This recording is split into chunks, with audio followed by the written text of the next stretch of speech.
When we got the boy's diagnosis, like, I didn't really know anything about Duchenne. We find out that Tucker has Duchenne muscular dystrophy. We've never even heard of it. It's nowhere in my family. You know, there was a wheelchair involved. That was pretty much all I knew. I find out I'm a carrier. I'm pregnant with a boy. There's a 50-50 chance that he can be sick. I have the baby. We get the diagnosis that he has Duchenne. And the whole time I'm thinking, this isn't even my life. Don't get upset. You can get these ones. It is what it is. Can you guys, hey, you guys, can you share your umbrella with your brother, please? That's the shittiest thing about this disease, is that you look at them right now and you wouldn't even know that they're sick.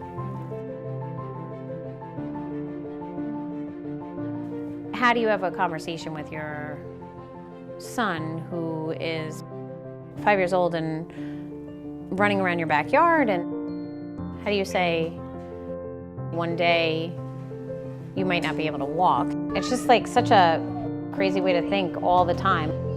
How do we do the right thing as parents? Does it matter if we're spoiling them? Because if there's an expiration date, I just want them to be happy.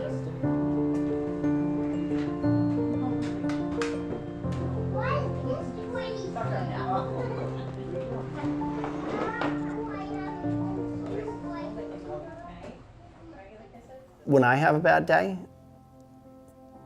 I look at the science piece.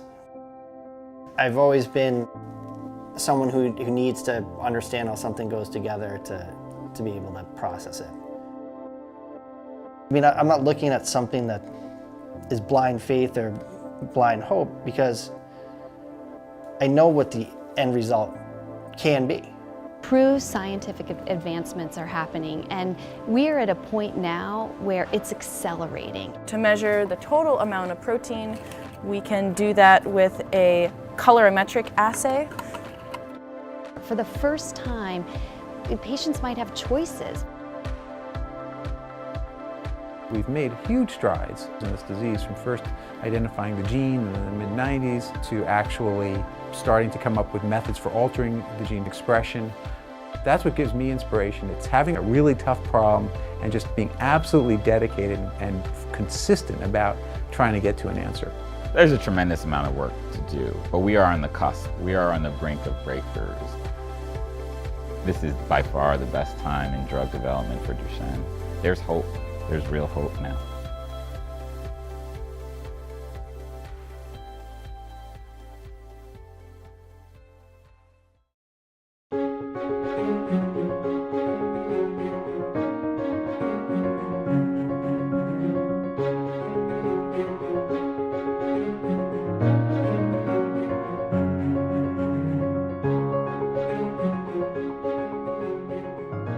I don't think there will be any advancement in DMD that Charley's Fund hasn't had a hand in.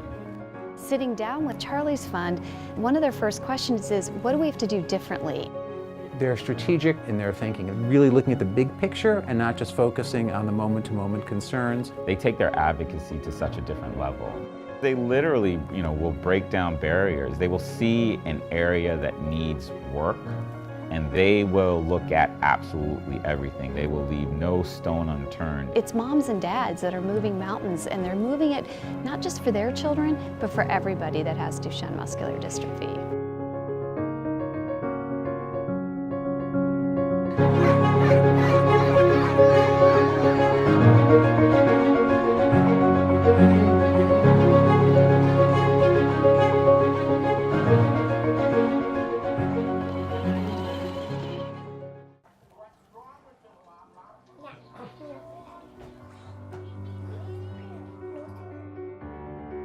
We're just these, ordinary people trying to do extraordinary things because the ordinary people that went ahead of us did these extraordinary things.